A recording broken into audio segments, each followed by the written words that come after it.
국제경영 활동은 기업뿐만 아니라 국가 및 개인 차원에서도 매우 중요한 과제로 부각되고 있습니다. 특히 최근의 세계 경제는 상호 밀접하게 연계되고 의존적이 되면서 국가 차원에서의 경제적 고립주의가 불가능하게 되었습니다. 어느 국가든 세계 시장에 참여하여 구성원이 되지 못하면 그 국가의 경제적 영향력이 축소되고 그 결과 국민의 생활 수준도 악화될 것입니다. 북한의 경우가 그러한 사례라고 할 수 있습니다. 이번 영상에서는 국제경영이 왜 중요한지, 그리고 왜 국제화를 추진해야 하는지 그 동기에 대해서 몇 가지 정리해 보도록 하겠습니다. 국제경영을 비롯하여 경영학 관련 다양한 강의 영상을 받아보실 분은 지금 구독해 주시기 바랍니다.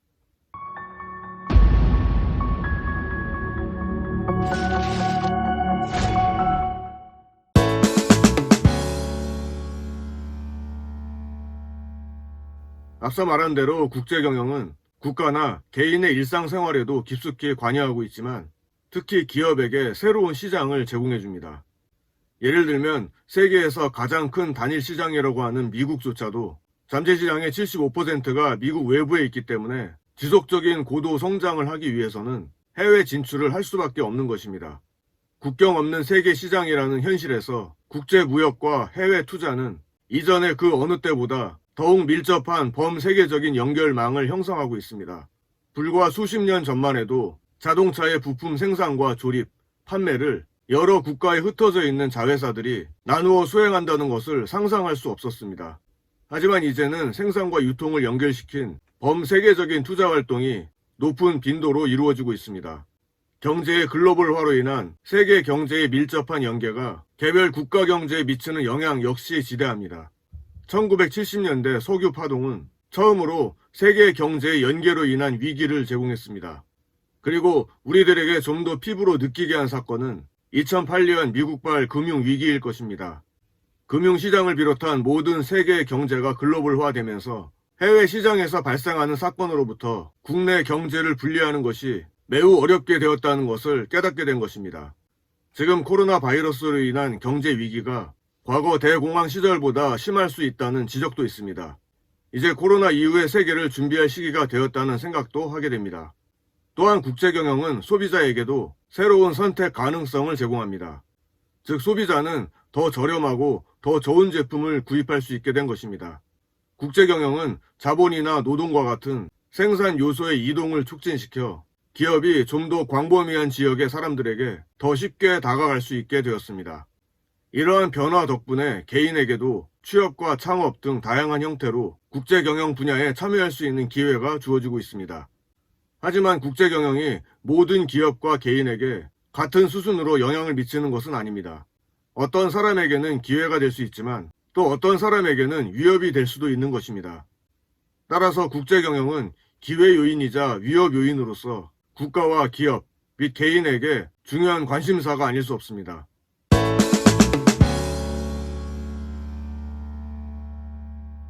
국제경영의 개념을 정리해 보겠습니다. 국제경영에 대한 특징은 국제경영과 국내 경영의 차이점을 비교해 보면 좀 더 명확해질 것입니다. 그 차이점을 중심으로 정리해 보려고 합니다. 먼저 첫 번째로 국제경영은 기업이 본국과는 상이한 경영 환경 하에서 경영 활동을 한다는 점입니다. 두 번째로 국제경영은 재화와 용역, 더 나아가 자본, 기술, 인력 등 생산 요소 및 경영 자원의 국가 간 이전을 전제로 합니다. 세 번째로 국제경영 활동은 다수국을 대상으로 하여 동시에 이루어지기 때문에 이들 활동을 조정하고 통합할 필요가 있습니다.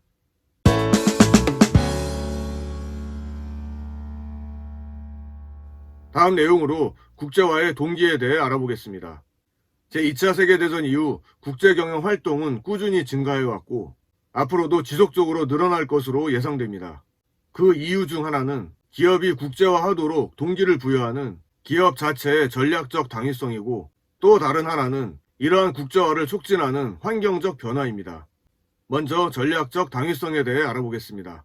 첫 번째로 기업이 자국 시장에서 개발한 핵심 역량을 해외 시장에서 활용하기 위한 기회로 모색하는 것이 기업 국제화의 주요 동기가 됩니다.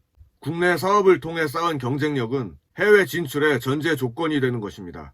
두 번째로 기업이 국제화하는 또 다른 주요 이유는 원자재, 노동, 자본, 기술 등과 같은 경영 자원을 획득하기 위한 것입니다. 세 번째로 새로운 시장을 찾아 나가는 것은 국제화하는 기업들의 공통된 동기입니다. 기업의 해외 진출은 국내 시장이 협소하기 때문이기도 하지만 기업이 계속 기업으로 성장 발전하기 위해서는 국내 시장이라는 단일 시장보다는 해외로 시장을 넓혀 나가는 것이 더 바람직하기 때문입니다. 네 번째로 기업은 가끔 동종 산업의 경쟁자들과 더 잘 경쟁하기 위해서라도 해외 시장에 진출합니다. 경쟁 기업에 뒤지지 않거나 상호 경쟁을 선도하기 위해서도 적극적으로 해외 시장에 진출하게 되는 것입니다. 전략적 당위성에 이어 계속해서 환경 변화에 따른 국제 경영 동기에 대해서 알아보겠습니다.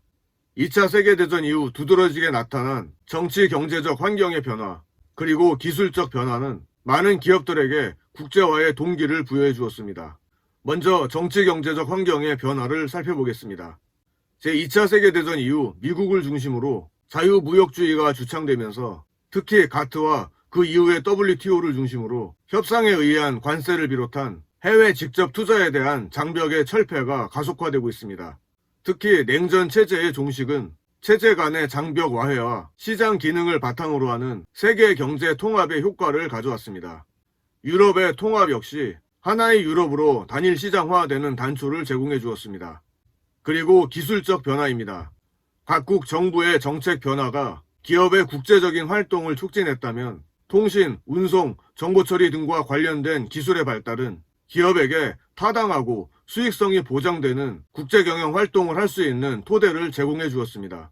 특히 인터넷의 발달은 다양한 업종의 산업에 발빠르게 적용되어 산업 자체를 변화시키고 산업 간의 융합을 주도하고 있습니다. 여기에 하나 더 추가한다면 세계 경제가 점차 글로벌화되고 있다는 점입니다. 결국 앞서 살펴본 무역이나 투자 장벽의 철폐 추세와 교통 및 정보기술의 발달은 세계 경제의 글로벌화를 가속화시키고 있습니다. 물론 아직까지 개별 국가가 제품, 사람, 자본 등에 대해 최종적인 통제를 가하고 있기는 하지만 세계 경제의 상호 의존 현상은 날로 심화되고 있습니다. 이러한 현상을 흔히 경제의 글로벌화라고 합니다. 글로벌화는 한마디로 국가 경제의 범세계적 통합 과정으로서 이는 전 세계를 하나의 단위로 생각하는 세계관의 근거를 두고 있습니다. 글로벌 경제의 특징 첫 번째로 무국경 경제 시대의 도래를 들 수 있습니다. 특히 무역시장과 금융시장은 점점 단일 시장으로 통합되어 경제에 관한 한 국경이 그 의미를 상실해가고 있습니다. 두 번째로 다국적 기업의 등장입니다. 다국적 기업은 각국의 규제와 장벽을 철폐하는데 중요한 역할을 하고 있습니다. 이러한 기업이 만들어내는 세계적 상품은 개별 국가가 지니고 있는 고유한 생활과 문화 패턴을 바꿔놓고 있으며 점차 동질화된 문화를 추구하게 만듭니다. 세 번째로 무한 경쟁 시대의 도래입니다. 즉 지구촌이 하나의 시장으로 통합되면서 국내 기업이든 국제 기업이든 세계의 모든 기업들은 무한 경쟁에 직면해 있습니다. 결국 이제는 국가든 기업이든 자기 자신의 경쟁력에 의해서만 생존하고 번영할 수밖에 없는 시대를 맞이하고 있는 것입니다. 이 글로벌화의 개념에 대해서는 시장의 글로벌화와 생산의 글로벌화로 나누어 다음 영상에서 좀 더 알아보도록 하겠습니다. 이번 영상은 이 정도로 정리하려고 합니다. 이번 영상에서는 기업 경영에서 국제 경영이 왜 중요한지 알아보았고 국제 경영의 개념과 국제 경영의 동기에 대해서 알아보았습니다. 내용이 도움되셨다면 좋아요 눌러주시고 앞으로 경영학 관련 강의 영상을 계속 받아보실 분은 구독해주시면 감사하겠습니다.